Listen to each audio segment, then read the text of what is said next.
Mike, what has Freddie shown you this season in an ability to bounce back and not allow things to get sliding the wrong way? Well, I thought he did a good job last game. Things weren't very good for him early, but he was able to shut the door and get you a win. And we need him to be good. We make mistakes, and so we need him to be good. We need him to be, the top goalie in the league like he's capable of being. He's got the skill set for that and the mental makeup to do it. So that's what we need, and that's what we expect. Have you considered giving Curtis more than just the back-to-back? No. How do you evaluate individual player development when you say you have a guy like Naz who's taken this many years to get to a place that you want him to be, and you watch maybe what Austin and Matt Mitch are doing, everybody's seeming to develop at different speeds? Right, well, I don't have I just got 2 years with Naz. His development's been fantastic. So, I don't have to worry about the time prior to that. And, Austin's just one of those guys, he's that competitive, he wants to be that good.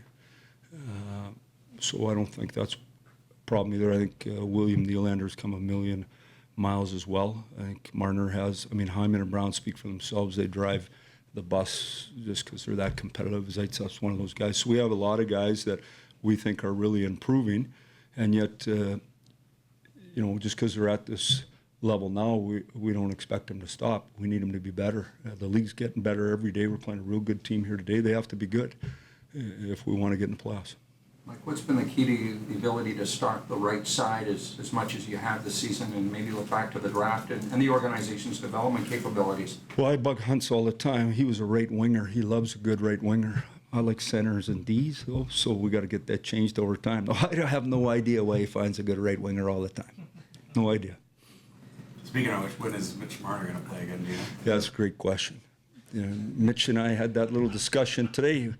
We wondered how the science project was going, and we went back into that room and asked a few questions, but we didn't get any good answers. So I don't know. I said it before, that's why coaches and players aren't allowed to make those decisions. That's why it's really good you have, the medical science people we do, and they just say no. Shocked by what Grabner's done this year? No, not really. Grabby played junior in Spokane. I've known Grabby forever. Came here, was real good for us. We wanted him back big time. The coaches did, and so did Lou, but we wanted to play our kids, so we chose not to do it. He had 100 breakaways last year, went 0 for 100. Last time he played us, he went 2 for 4.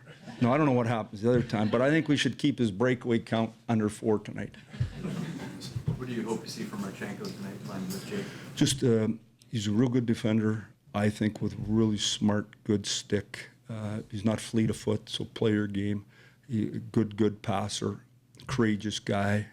I think Marchie's a real hockey player. Now, we're going to find out, right? You're going to watch, and I'm going to watch, and then it's up to him to grab it. Like, no different than Levo. You sit there, and you can say anything you want about the coach under your breath, and you can do anything you want to get as competitive as you want, but when you get your opportunity in life, if you prepare for your opportunity, you often make good on your opportunity. I think Marchenko has an opportunity here to do something with it. Mike, where do you see Riley in his development right now as he adjusts to that matchup role? Well, I think Rise is good. Rise and Zeitz, if you just look at stats, Gardner's plus 20. Z and Rise are minus players. They're playing against the best guys every single night. Guards gets lots of nights he starts on the offensive blue line with different type of players, and so one's an apple and one's an orange. And so I think those guys are doing a real good job. Do I think they should be better? Absolutely. Coach, obviously you have to take care of your own business here, nothing else matters, but when you look at a night like last night where there's 3 games and the results of those 3 games all go in your favor, do you spend a lot of time following the out-of-town scoreboard this time of year? Well, I watched the Florida-Edmonton game on and off just because it was entertaining. I thought a good game, and they're playing fast. Obviously, then I checked the score this morning in the other games like I do every day. Obviously, the more help you can get, great. But to me, it's about us. It has nothing to do with the opposition. It has to do with about us and our growth and development. Here's the opportunity we have. We wanted to be, at game 60, we wanted to have a chance. We have a chance. So it's up to us, nobody else.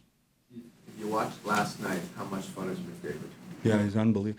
I don't know who texted me. One of my kids texted me and says he's just faster than the league. It's unbelievable. If you play with him and everything about it, he's passing to you. So, I don't know, it'd be fun to play with for sure. I thought he was real good last night.